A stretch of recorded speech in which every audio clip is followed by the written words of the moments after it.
E aqui estamos de novo, vamos continuar. Agora já estamos no quinto exercício. Esse exercício aqui, ele é interessante também para vocês, porque ele mostra, né, como podemos brincar com vetores de forma diferente. Além das vantagens de armazenamento, podemos fazer algumas brincadeiras que nos ajudam dependendo da lógica do problema. Leia um valor. Então, a primeira coisa seria a leitura e um número, né? A gente vai ler um número e esse número vai ser colocado na primeira posição do vetor. Então, logo podemos já colocar na primeira posição do vetor.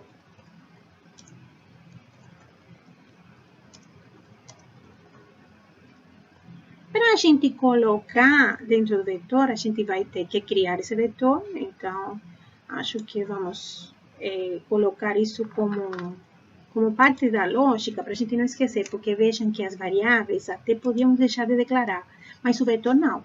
Então, a primeira coisa é declarar o vetor para que esse vetor fique reservado, já fique criado, né? O vetor, ele vai ter 6 posições. Então, a gente já sabe que se a gente quiser percorrer ele, se quiser procurar alguma coisa, se quiser montar ele, vai ser montado com 6 valores, 6 variáveis internas, 6 elementos, ok? Como seria agora a lógica do que está sendo pedido? Em cada posição subsequente, coloque, né, o dobro do valor da posição anterior. Então, o quarto passo da nossa lógica, eu vou até copiar aqui para adiantar. E vou colocar aqui embaixo. Coloque o dobro do valor da posição anterior em cada posição. Então, em cada posição, eu vou colocar o dobro do valor da posição anterior. É isso que está sendo pedido. Se a gente tem um exemplo, é o exemplo que temos aqui propriamente dado. Por exemplo, para o valor de 1, o segundo elemento seria 2. O terceiro elemento seria 4, porque seria o dobro de 2, e assim vai, né? O que temos que fazer? Temos que montar essa lógica, né? Seria... E o quinto seria imprimir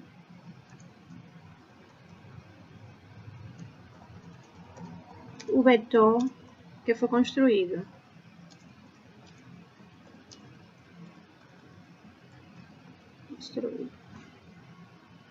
Basicamente é isso.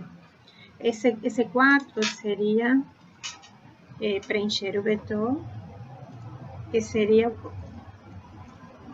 o objetivo principal. Sendo que em cada posição coloque o dobro do valor da posição anterior. Essa é a nossa lógica.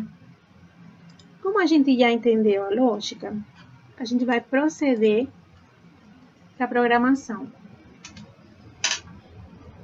Logo, vamos declarar o vetor utilizando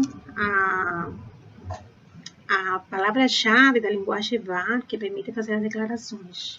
Eu vou chamar de vetor, só para lembrar que é um vetor.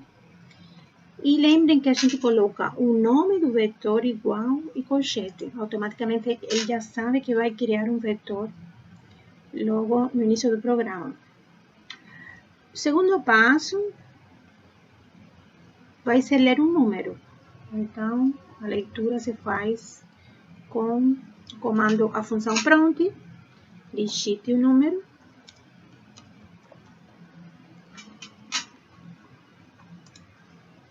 Esse número, pelo que parece, é um número inteiro. Então, a gente faz logo a a especificação do número inteiro e coloca dentro de onde? Colocar, seria o terceiro passo, coloque na primeira posição do vetor. Eu poderia criar uma variável para fazer essa leitura, por exemplo, A, e depois atribuir ao vetor que foi criado e colocar na primeira posição essa variável A. Eu posso fazer isso. Se ficar mais didático, mais claro para vocês, eu posso fazer isso. Faço a leitura em uma variável, eu posso declarar essa variável para organizar meu programa e depois eu vou atribuir o conteúdo dessa variável ao primeiro elemento do vetor. Se fica mais claro, tudo bem. Mas veja que eu também posso não usar nenhuma variável e diretamente eu já tenho conhecimento de que como cada um automaticamente colocar aqui o começo em 1.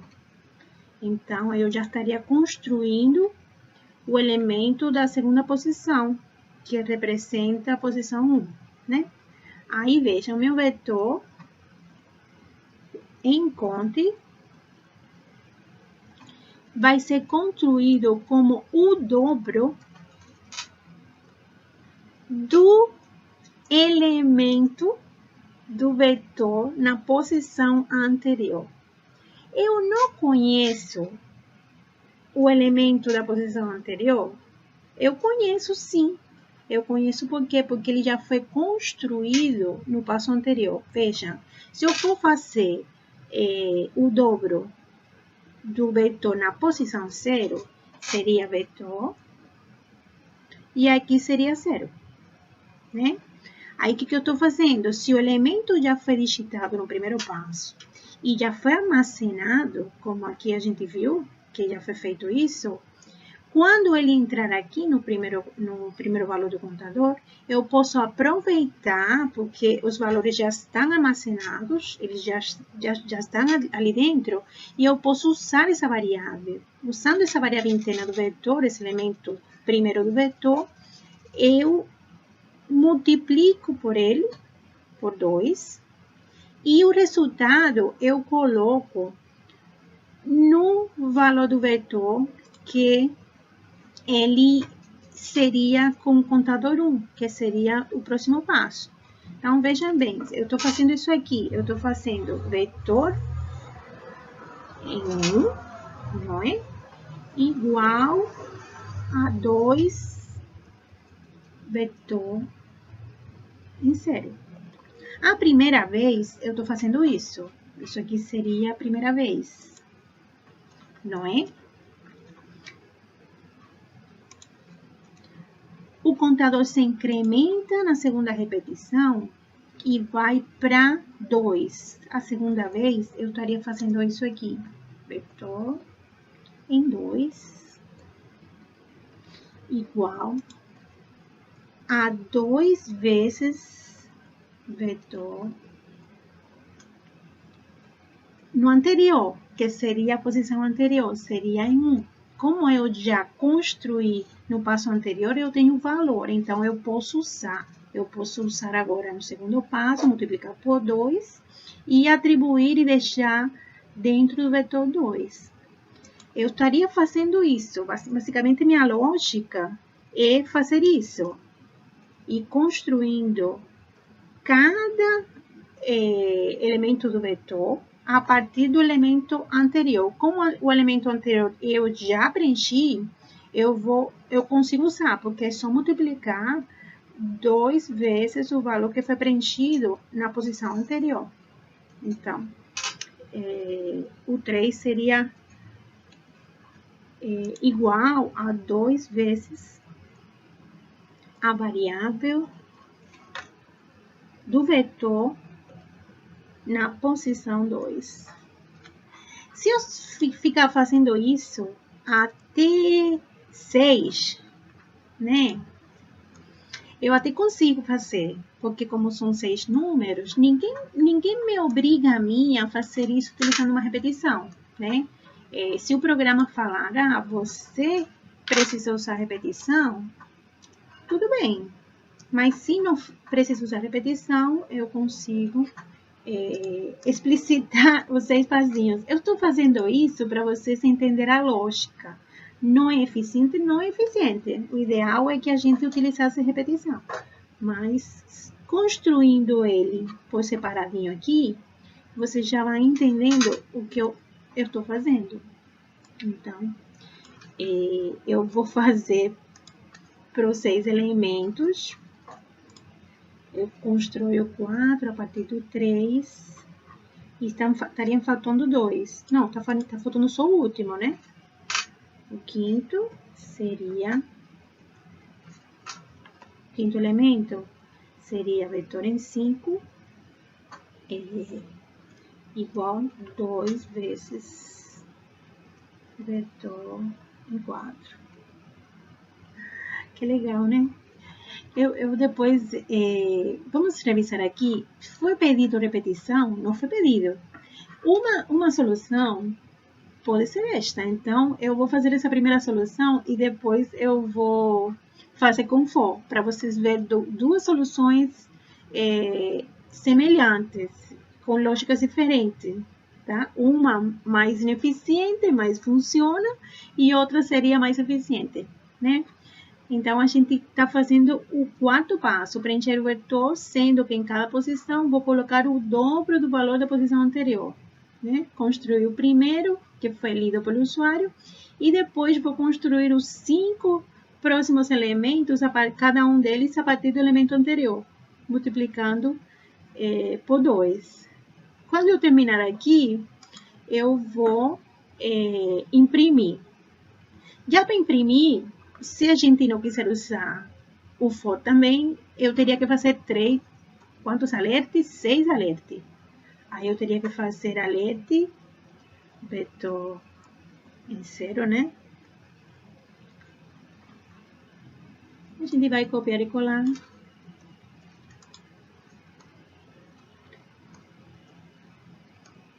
Para vocês verem como funciona a repetição. Na verdade, é isso o que a repetição faz, né?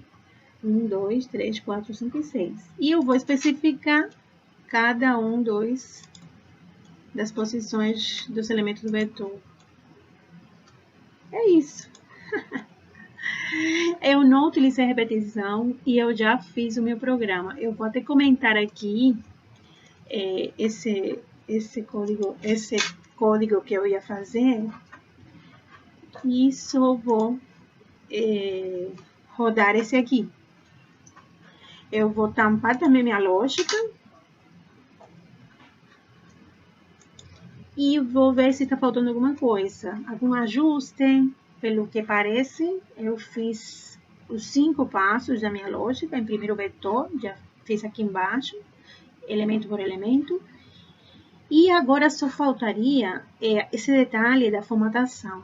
Eles estão querendo que a formatação seja separada por vírgula. Agora não é por espaço. Então, se é por vírgula, eu preciso logo depois, uma vez que ele já foi armazenado, eu posso utilizar da mesma maneira que utilizo as variáveis. Ela é uma variável também. Esse conceito é fundamental. A gente saber que cada uma dos elementos do vetor se comportam como variáveis. E tudo que eu fazia com variável, eu consigo fazer na minha programação. Tudo que vocês aprenderam, estruturas condicionais, comparações, utilizar em repetição, atribuição, entrada, saída.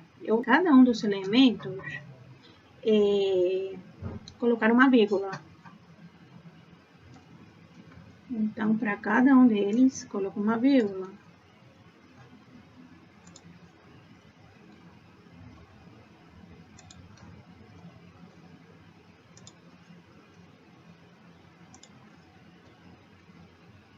E vejam que o último, ele não tem vírgula, então é um novo colocar vírgula.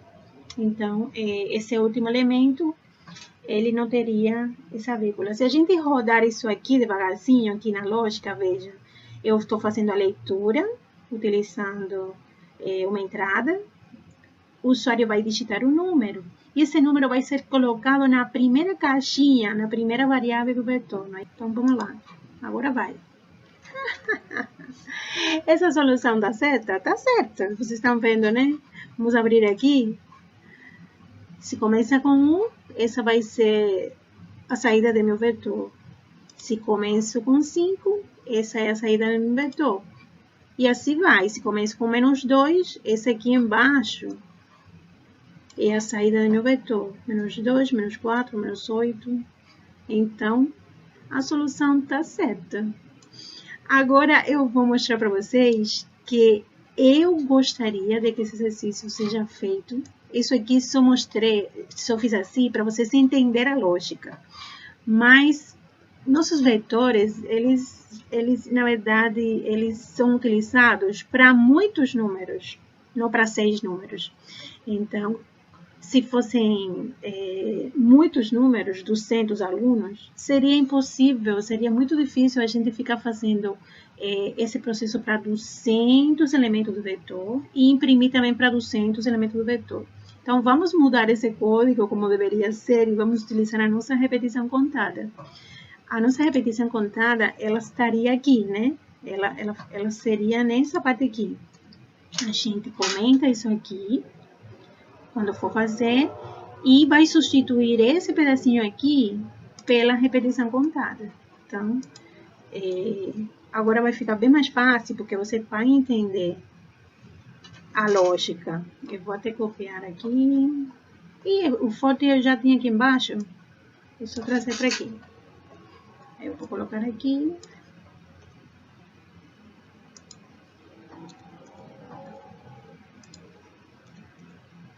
E agora tá tudo explicado.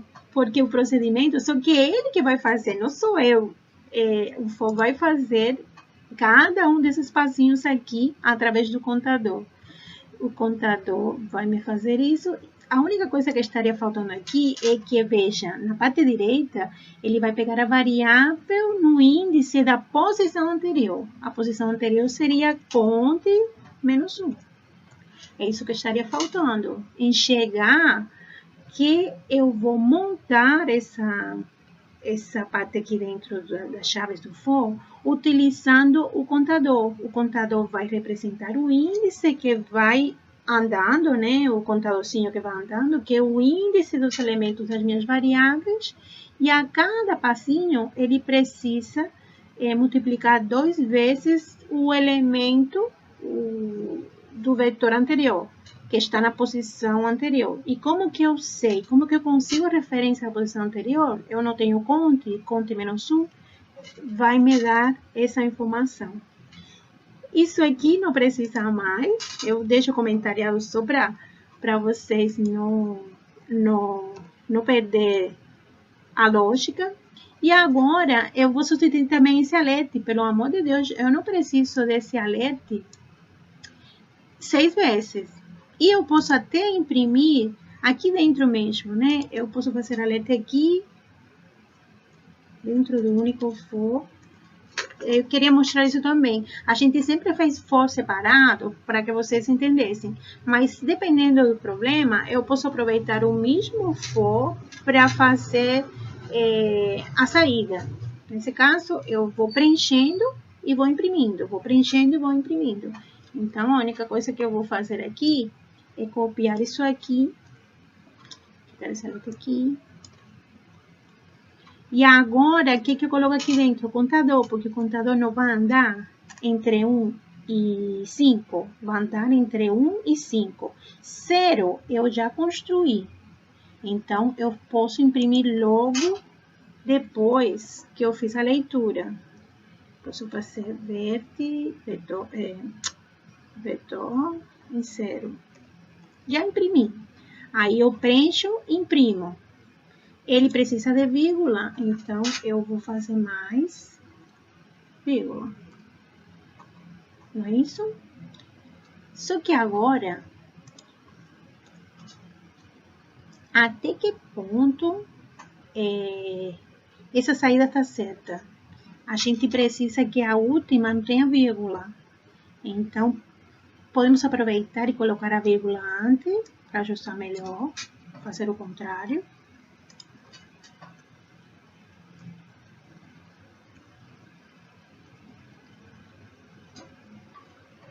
A gente vai colocar aqui mais. E o primeiro, não colocamos vírgula. Aí garantimos que o primeiro se imprime, depois o segundo, logo depois o segundo eu coloco uma vírgula e depois coloco o segundo e assim vai. Aí quando chega no final, não vamos ter uma vírgula depois sobrando e o programa consegue executar. Olha, eu vou tampar isso aqui que é muito feio, embora funcionou. Só mostrei para vocês verem a lógica. E nosso programinha, ele ficou só isso aqui. Vejam que lindo. Eu vou até subir ali para aqui para cima. Olha como é lindo. Esse aqui de baixo nem precisa. A gente fecha com ele aqui e manda a executar. Deve funcionar, né? Vamos lá? Submeter. Caras de felicidade, um código super pequeno comparado com esse aqui que a gente estava fazendo. E mostra muito bem a lógica do que a gente precisava. Com isso aqui finalizo esse exercício. Espero que tenham gostado. E vocês vão ver que é muito utilizada essa brincadeira. E muitos outros exercícios que vocês vão fazer. Certo? Ai.